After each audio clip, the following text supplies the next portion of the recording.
Azərbaycan xalqını salamlayıram və böyük təhlükə haqqında xəbərdarlıq etmək istəyirəm.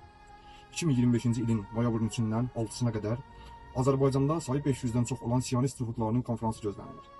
Müxtəlif ölkələrdən cühud rabinlərinin bu konfransda iştirakı nəzərdə tutulur.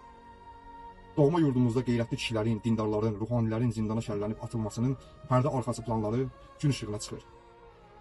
76 il əvvəl Fələstinə Avropa ölkələrindən qovularaq əmlakları, pulları, işləri əllərindən alınaraq gələn dilənçi cühudlar qonaqpərvər müsəlman Fələstin xalqına gəldikləri gündən olmazın qeyri insanların müsibətlər gətirdiyini bütün dünya xalqları son 2 ildə Qəzza hərbində gördülər. Azərbaycandan 10 dəfə balaca olan işğal olunmuş Fələstin torpaqlarında cühudların sayı 10 milyonu keçmişdi. Cühudların planı başqa ölkələrdə yeni qondarma İsrail dövləti yaratmaqdır. Artıq Cənubi Qafqaz ölkələrində, yəni Azərbaycanda, Gürcüstanda və Ermənistanda hektarlarla torpaq sahəsi alan cühudların Bakı konfransı Cənub Qafqazda tək bir cühud dövləti təsis etməkdədir. Bu region ölkələrində yəqin bilək ki, cühudlara qul olanlardan başqa kimsə lazım deyil.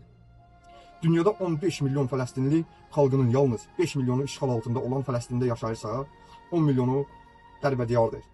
İllərdir ölkəmizin əhalisinin xaricə işğalınca gedən kəsiminin müəyyən hissəsini artıq cühudlarla əvəz olunmuşdur. Regionda baş verəcək cühud fitnələrinin yerli əhalinin Cənubi Qafqazdan köç etməsinə səbəb olacağı qaçılmazdır. Əgər biz bu konfransa xalq olaraq etiraz etməsək, cühudlar ölkəmizin və regionun cühudlarının yaşayışı üçün əmin-aman olduğuna yəqin olacaqlar.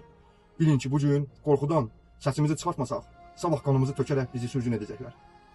Hər iki halda təhlükə olacaq. Bir təhlükəyə qarşı getməklə kimliyimizi qoruyacağıq. Digərini isə gözləyərək yox olacaq. Cühudlara yox deyək, ya vətənə vida edək. Seçim bizimdir.